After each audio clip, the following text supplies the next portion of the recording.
niyo damage control lang itong ginagawa nila para hindi lumala yung galit ng taong bayan? Ang pinalit, mabuting tao yan, si Buji D. Pampaganda lang nila yan. Pero kung tutuusin mo, same dog, different color.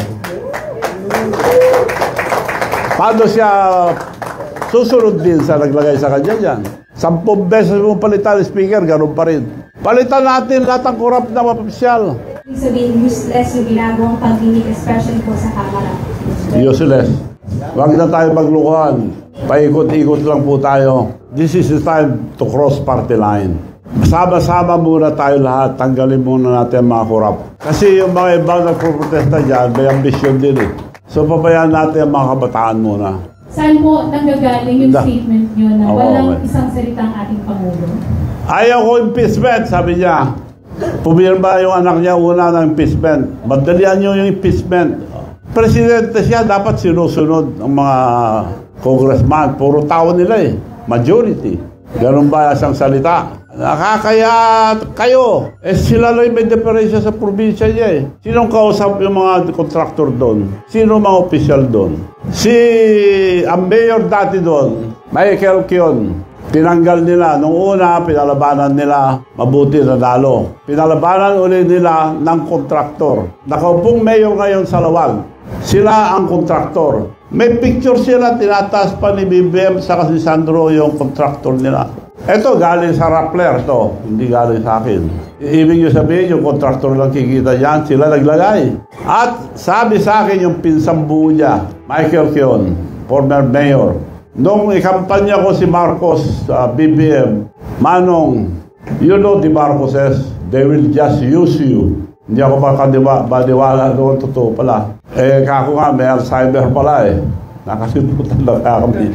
So, mismo pinsan niya nagsabi, they will just use you, Manong, nagpapagod ka raw, sabi sa akin. Totoo ka. Sumama ako dahil maganda yung plataforma. Pagkakaisa, kailangan sama-sama tayo lahat sa kaunlaran. Ano nangyayari ngayon? Nasaan yung pagsasama? Away ka agad. Ibig sabihin po ba, nung panawagan nyo na bumaba ang mga korap, ay kasama po ang ating Pangulo? Ikaw nagsabi.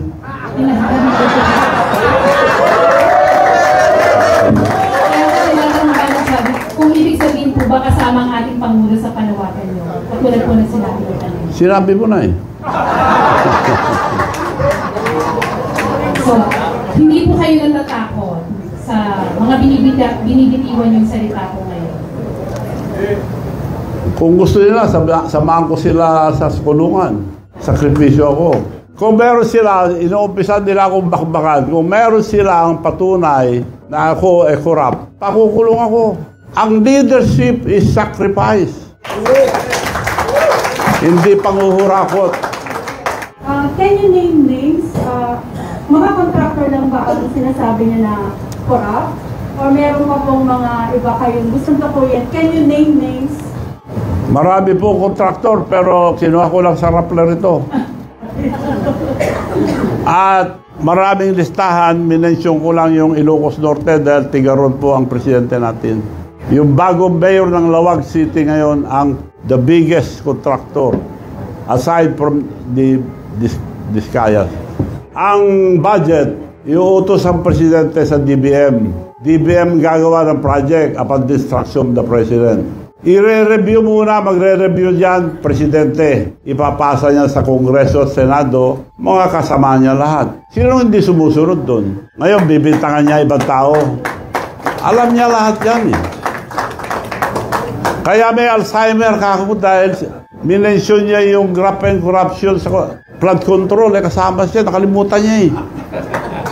Alright mga kababayan, so ito po yung naging mainit na press conference kanina po kasama po si Manong Chavit, no? At isa nga po dito sa itanong sa kanya kung ano yung reaksyon niya po dito sa pagpapalit po ng liderato po sa Kamara, ang pagbitiw ni dating House Speaker Martin Romualdez at pinalitan na po siya ngayon, no? At nakakagulat po yung kanyang naging sagot dahil sinabi niya nga na tila ito ay same dog with different colors. Kumbaga kung isasalin po natin yan sa mas mababaw na konteksto, parang ganun pa rin naman yung mukha ng camera o ng House Speaker.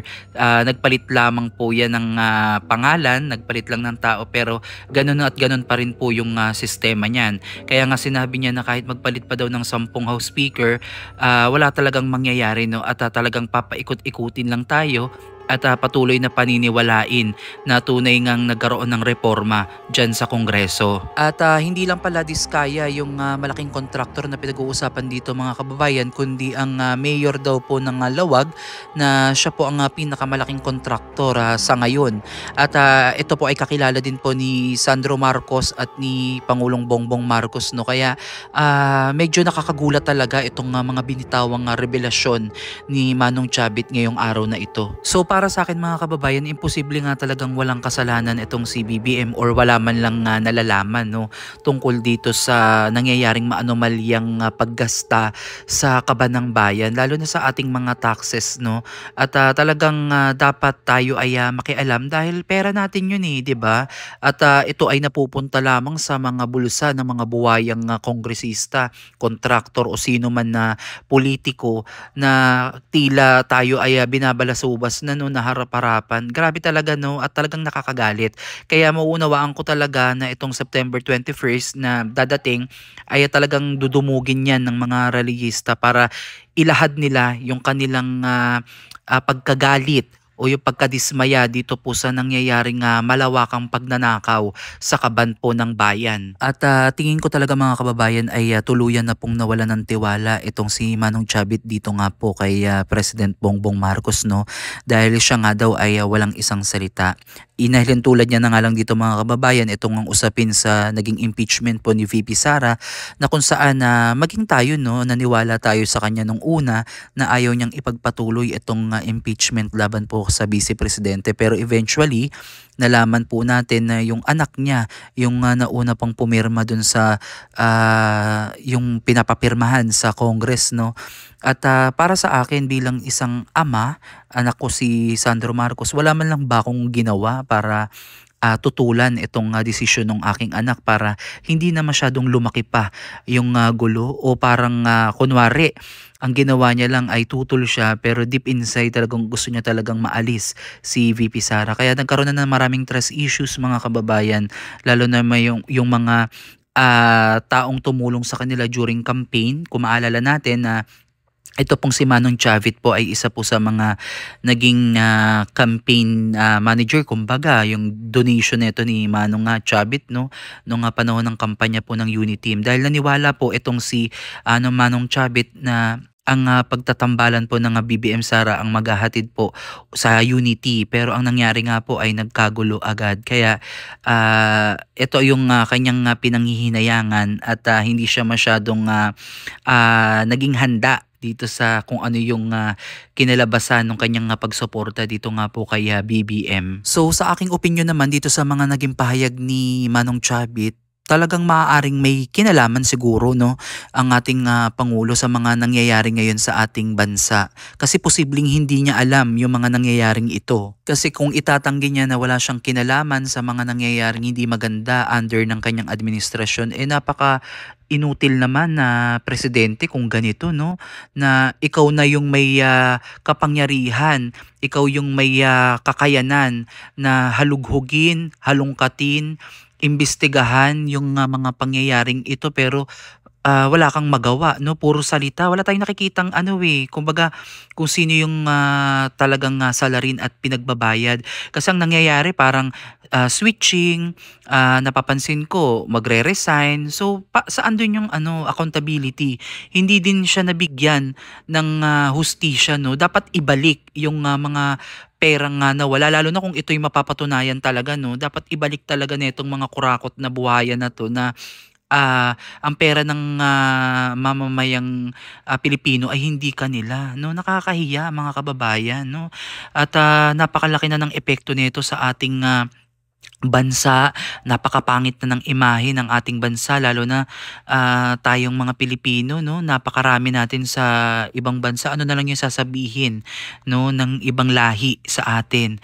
At isa pa sa nakikita ko dito mga kababayan is yung pagbaba ng ekonomiya natin dahil wala pong magtitiwala ng mga negosyante po sa labas ng bansa na mag-ninegosyo dito dahil nga po sa very talaga rampant talaga itong kurakot at talagang hindi basta kurakot itong mga kababayan dahil bilyon-bilyon po yung pinag-uusapan dito kaya ang hirap mga kababayan. So ang nakikita kong solusyon dito mga kababayan ay tanggalin talaga at alisin ang mga kurakot dyan sa gobyerno upang nang sa ganun ay tuluyan na pong maghilom at unti-unting makabangon ang bansa dahil lubog na po ang bansang Pilipinas sa pagkakautang, no?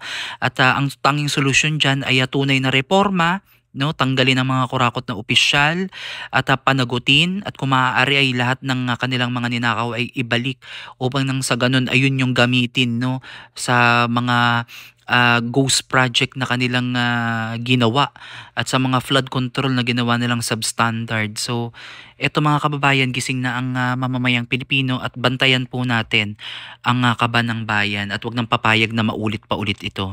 So comment down below mga kababayan kung nagustuhan nyo itong ating reaction video at babasahin ko ang inyong mga komento. Maraming salamat po.